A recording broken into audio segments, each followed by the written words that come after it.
સૌરાષ્ટ્રની રસધાર એકથી કરીને 5 ભાગોની વાર્તાઓ શ્રી ઝવેરચંદ મેઘાણીએ લખેલી છે. આ વાર્તાઓ સૌરાષ્ટ્રના ઇતિહાસનો અભૂતપૂર્વ ખજાનો છે. આ કથાઓ લખવા માટે તેઓ સૌરાષ્ટ્રના ગામે ગામ ફર્યા હતા અને સૌરાષ્ટ્રની જ ભાષામાં લખાયેલી વાર્તાઓ આપણી ધરતીની શાન છે. અને એ વાર્તાઓ આ સૌરાષ્ટ્રની રસધાર એ નામને સંપૂર્ણ ન્યાય આપે છે. ઝવેરચંદ મેઘાણીની રસધારમાંથી જ એક વાર્તા આજે રજૂ કરવાની ઈચ્છા છે. વાર્તાનું શીર્ષક છે મેમાની. આપણે ત્યાં કોઈ આવે અને આવકાર આપી આગતા સ્વાગતા કરીએ એને સામાન્ય ભાષામાં આપણે મહેમાની કહીએ છીએ. આવી જ એક મહેમાનીની સરસ મજાની વાર્તા આજે રજૂ કરું છું. ભડલીની ઊભી બજાર વીંધીને ઘોડે સવાર ચાલ્યો જાય છે. એના ભાલાના ફળામાં જુવારનો એક રોટલો અને ડુંગળીનો એક દડો પરોવેલા છે ને અસવારના હોઠ મરક મરક થાય છે. ચોરે બેઠેલો કાઠી ડાયરો આ કૌતક જોઈ રહ્યો ને બધાના મોં કાળા મસ થઈ ગયા. બધાને લાગ્યું કે મહેમાન કાંઈક મરમ કરતો જાય છે ને એમાંથી કોક તો વળી વધુ પડતા કૌતકના માર્યા પૂછી બેઠા, એ આપા ચિત્રા કરપડા, આ ચાળો વળી શું પડ્યો છે? ને અસવારે ઉત્તર દીધો, એ ડાયરાને રામ રામ, એ આ તો આપા ભાણની મહેમાન ગતિ. ભડલીની સરભરા ભારે વખાણમાં છે ને બા, એટલે ત્રણેય પરજુમાં એનો રૂડો નમૂનો દેખાડવા લઈ જાઉં છું. ભડલીનું આમ નાક વાઢતો વાઢતો એ ચિત્રો કરપડો ગામડે ગામડાની ઊભી બજારો વીંધીને કણબાવ ચાલ્યો ગયો. કોણ જાણે કોની ભૂલ થઈ કે કોઈ દિવસ નહીં ને આજ જ ભડલીના દરબાર ભાણ ખાચરના ગઢમાં ચિત્રા કરપડાનું ભાણું ન સચવાણું.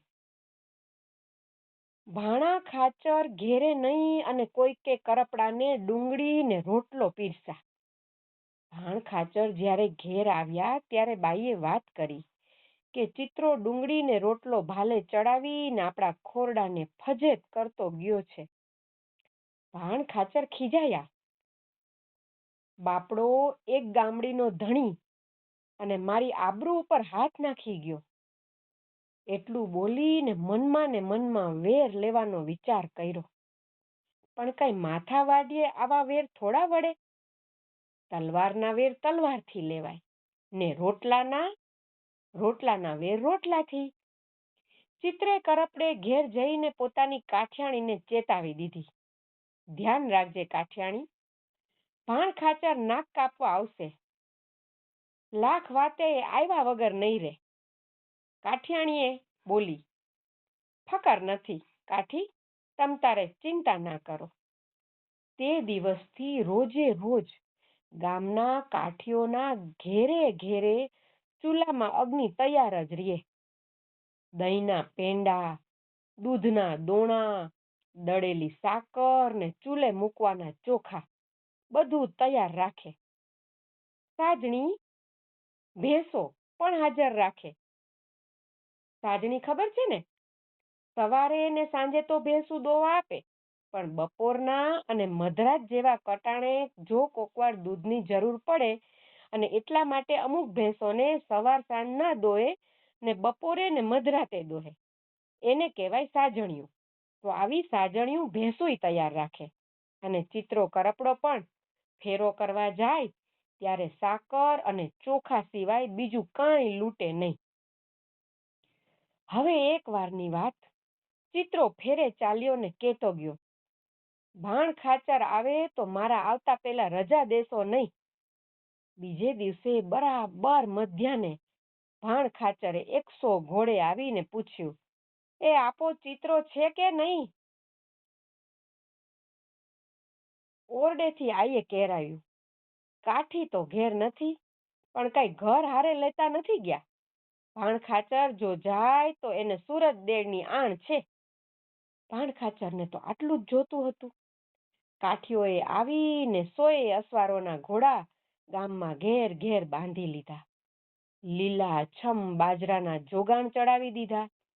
કસુંબો વટાવા લાગ્યો ને બીજી બાજુ ગામના કાઠીઓને ઘેર ઘેર સળગતા ચૂલા ઉપર ચોખા ને લીલું શાક ચડી ગયા.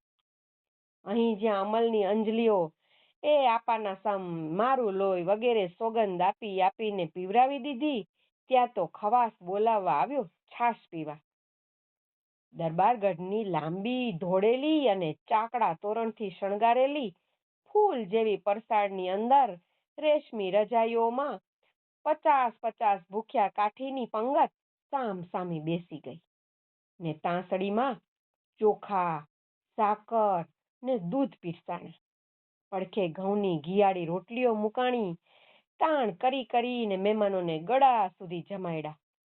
પછી સીસમના ઢોલિયામાં પોઢણ, રોંઢે આંગળી જેવી જાડી ધાર થાય તેવા કસુંબા ને રાતે પાછી દૂધ, સાકર ને ચોખા ઉપર ઝાપટ. અને એક દિવસ વીત્યે મહેમાન કે, હવે શીખ લેશું. આય કે બાપ, જો જાવ તો કાઠીનો અમને ઠપકો મળે. બીજે દિવસે પણ સવાર, બપોર ને સાંજની 3 ટંક કાઠિયાણીઓએ પોતાની તમામ કળા કારીગીરી ખર્ચી નાખીને પેપડીના, બાવળના પરળિયાના, હાથલા થોરના, પરબોળિયાના, મીઠાના અને દૂધના ફીણના એવા ભાતના તો શાક બનાવીને ખવડાવ્યા. મહેમાનોને ડુંગળીનો દૂધપાક કરીને જમાડ્યો.